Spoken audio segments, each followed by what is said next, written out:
to Starbucks and I want to order a coffee, and the barista asks me, do I want a mocha frappuccino latte macchiato? I don't go to Starbucks to learn Italian. I go for the free Wi-Fi. Doing the same thing every day, all day. I put the screw in the bolt, and the bolt in the hole, and the clamp back on the screw, and then the screw girl. I'm starting to get nightmares of screw. And I am very happy to introduce comedian Maria Costa, who's created several one-woman shows. She's traveled across the country, and she's thrilled audiences with all of her performances. Welcome, Maria, to the Trend Talk. Maria. Okay, Maria's gonna be joining us later. I am so over her. She's always trying to take over the set, always trying to take over interviews. It's time for my spotlight. Hello, my name is Gigi. I'm a fortune teller. Call me if you need your fortune told. That's right. Oh, honey, I got a fortune for you. I see something in your future. I see death. No. Don't panic, don't panic, don't panic. Maybe you're not gonna die today, or maybe you're not gonna die tomorrow, but eventually, you are gonna die. Who are you? Who are you? Gigi, hello. Gigi. From Maria's new show, Shades of Macho. Oh, Well, you know, I really like Gigi, but I think someone has hijacked our set. Can you guys please get Maria? Yeah. Hello. We booked Maria Costa, not Gigi. Are you serious? Are you calling security? Yes. Oh my gosh. No. I'm here for the interview, but you know, whatever. Okay, we need Maria back. Yeah, we need Maria back. Maria! That was so cool. That was from your show, Shades of the Shades Macho. of Machos. Oh Yeah, my coming God. up. It's a spin-off of my original show, Macho Men and the Women Who Love Them, which is toured in over 100 cities and sold out the Kodak Theater. And you do all kinds of different impressions, not just Gigi. Walk us through a few. Oh, there's so many. Let's see, there's Gigi and there's Feinstein, and she is just fabulous. I love that color on you. It's just beautiful, honey. You do different ethnicities, right? Yes, I do. Men. But men as well. I do. My father, and he does the macho rules. The rule number one: men don't cry. Men make all men cry. You know, so he's one of my characters as well. And then I grew up in Detroit, so of course Detroit is African, 80% African American. So my girl, she loves Macho Man. You know, you like Macho Man, I like the Benjamins. Hey.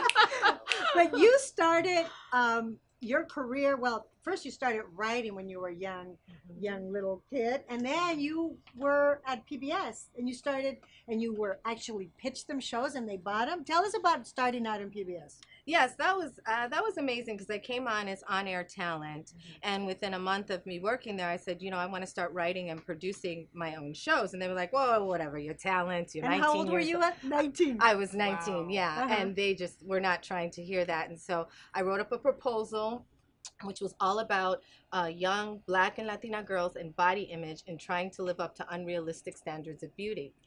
And so they really liked the proposal. They said, we'll give you a shot. We'll let you do a 2-minute segment. They really loved my segment, and then they promoted me to show producer and allowed me to do 30-minute shows. Which Oh was, my goodness! And what were Yeah. those shows about? The same concept? Did you interview people? What did the Yes. show look like? I interviewed Edward James Olmos. If I say some of them, I'll age myself. Well, Eddie's been around forever and he's still here. So not Eddie, but yeah, anyway. But was a Kid and Play. Oh, wow. And I interviewed a lot of different people on there, and then I did a show about hip hop. They flew me to New York. I interviewed Africa Bambaataa, who's the founder of hip hop, Rocksteady, who they're a breakdancing group who actually started breakdancing. So it was just really an amazing experience, and they funded anything I wanted to do basically, but it was PBS. wow, this is music to my ear. Yeah. My ears. They don't do that in Hollywood, and yet That's here you were right. doing it back when you were like in your teens.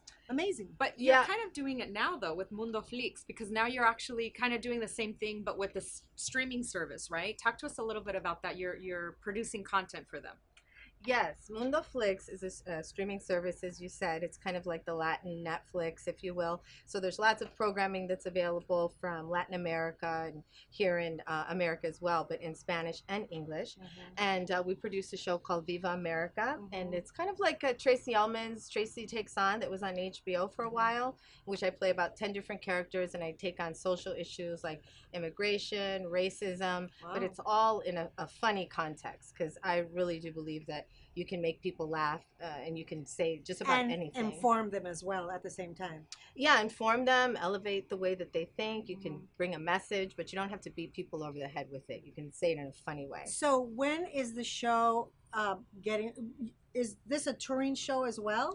Viva America? No, that is a one-camera show.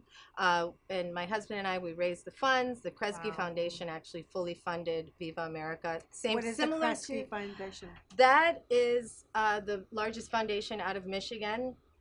They've funded several large projects, like nonprofit projects. Oh.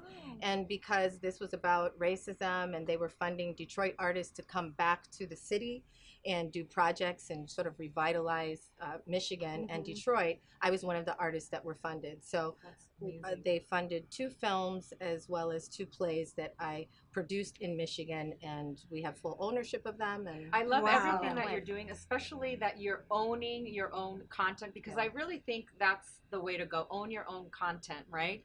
Talk to us a little bit about that. Is it difficult, you think, for people, independent producers that want to create their own stuff? How difficult is it to embark on that?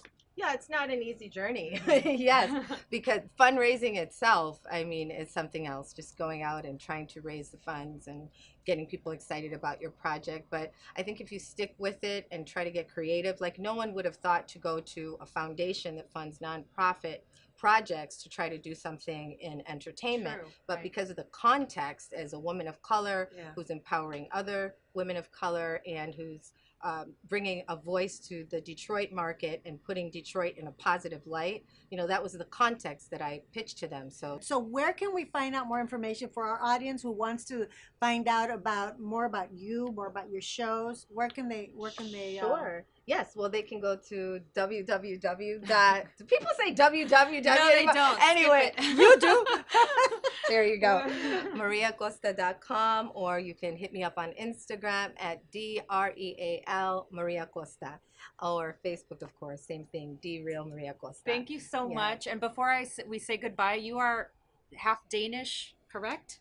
Yeah. No. Denmark. From Denmark or Danish? No, I'm Hungarian. Hungarian. Half Hungarian, half Cuban. I call myself a hungry Cuban. And Viva America talks about my Hungarian background, actually. Very excited to see that. We'll check it out at Mundo Flix. Thank you so much, Maria. And don't forget to watch Shades of Macho coming up, which is my new show. When is that coming up? My new one in March. Okay. And we're filming the comedy special, and we're also going on tour in March. So. Well, sounds like a plan. And coming up, speaking of macho men, we have a man. I don't think he's a macho man, but he's a really good entrepreneur, actor, model, and he looks like George Clooney. We have him here in the studio. So coming up, an interview with a man of all trades. We'll tell you why.